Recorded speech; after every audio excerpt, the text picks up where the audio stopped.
On March 31st, 2006, a 27-year-old medical student walked into a bar in Columbus, Ohio. He was captured on security camera smiling, celebrating the start of spring break, but Brian Shaffer never walked out. In fact, he was never seen again. This is the story of a man who vanished into thin air from a building with only one exit under the watch of security cameras that covered every angle. It's a case that has baffled investigators for nearly 2 decades, and we'll be diving into one of the most perplexing disappearances in modern history. Now, let's talk about Brian's life. To understand this mystery, we need to understand who Brian Shaffer was.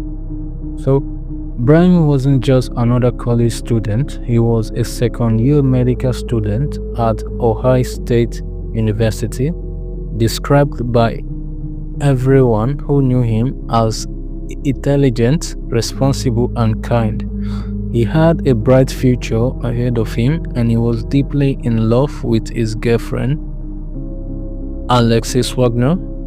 They had even talked about getting married after his graduation. But the spring of 2006 had been incredibly difficult for Brian.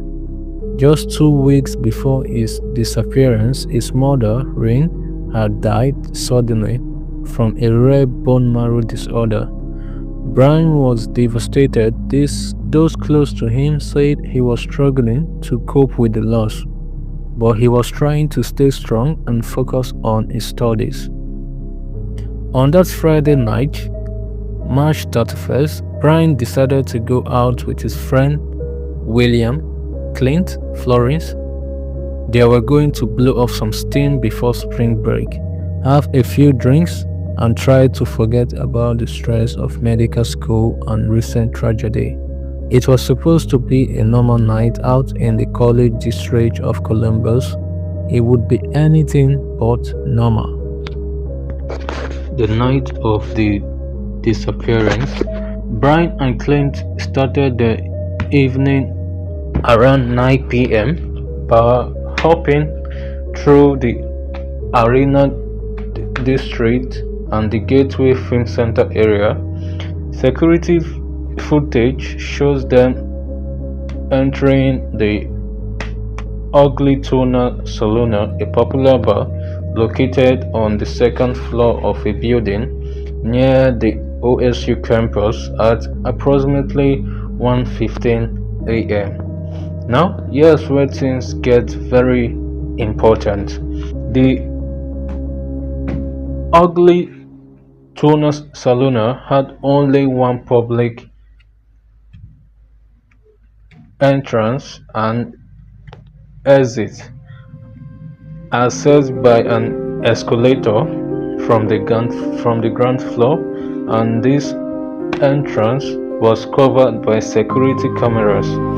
There was a service entrance, but it was locked and alarmed, leading to a construction area.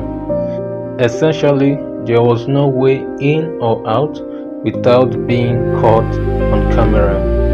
Inside the bar, witnesses later reported seeing Brian talking to 2 young women near the bar around 1:55. The security footage shows these two. Brian is chatting, smiling, seemingly having a good time.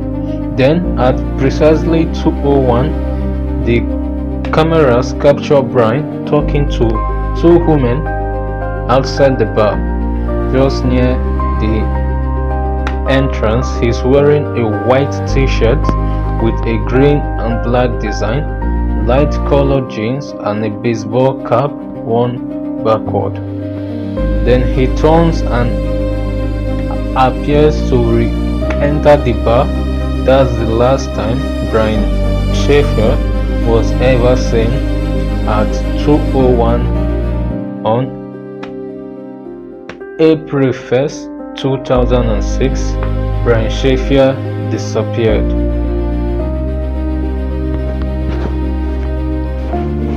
Chapter 3.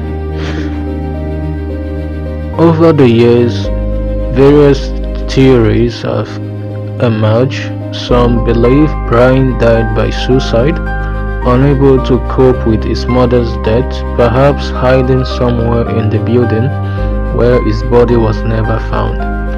But those who knew him say that this doesn't match his character, and besides, where could a body hide that the police wouldn't find it?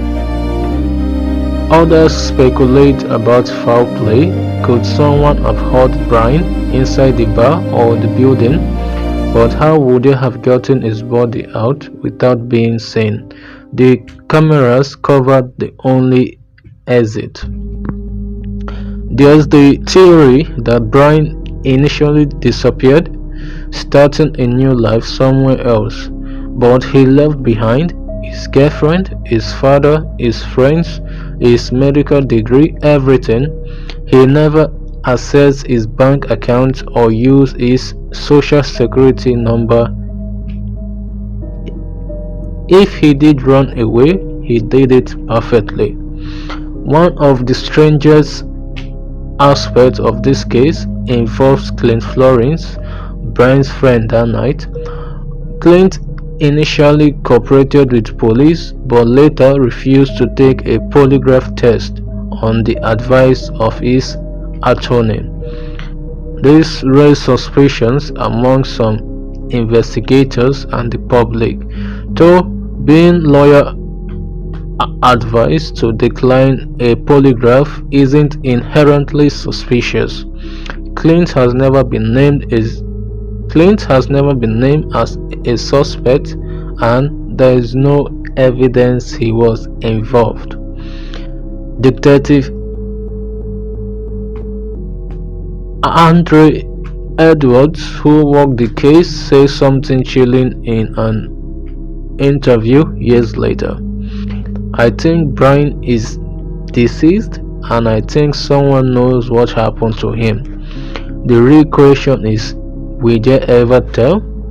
In 2008, Brian's father, Randy Shaffer, appeared on multiple television shows pleading for information. Randy passed away in 2008, never knowing what happened to his son. Before he died, Randy said he believed someone knew something but was too afraid to come forward. There have been alleged sightings over the years. Someone claimed to see Brian in Texas. Another person swore they saw him in Seattle, but none of those leads panned out. Every tip, every possible sighting, every theory has led nowhere. In 2020, the case got renewed when podcasts and YouTube channels began covering it, bringing in a new generation of amateur sleuths. But despite modern technology, despite crowdsourced investigations, also despite thousands of people analyzing that security footage frame by frame, we are no closer to answers. The Ohio State University Police still consider this an active missing persons case. Brian's medical license is still active, kept that way by his family in case he is out there somewhere and wants to come back home.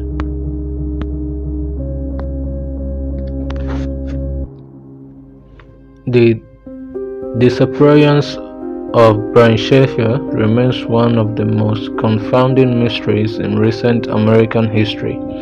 How does someone vanish from a building without any form of surveillance, surrounded by witnesses?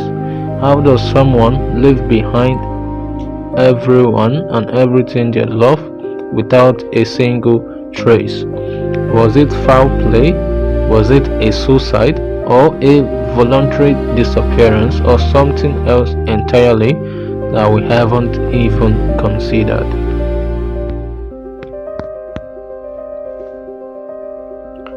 What do you think happened to Brian Shaffer? Let me know in the comment below. And if you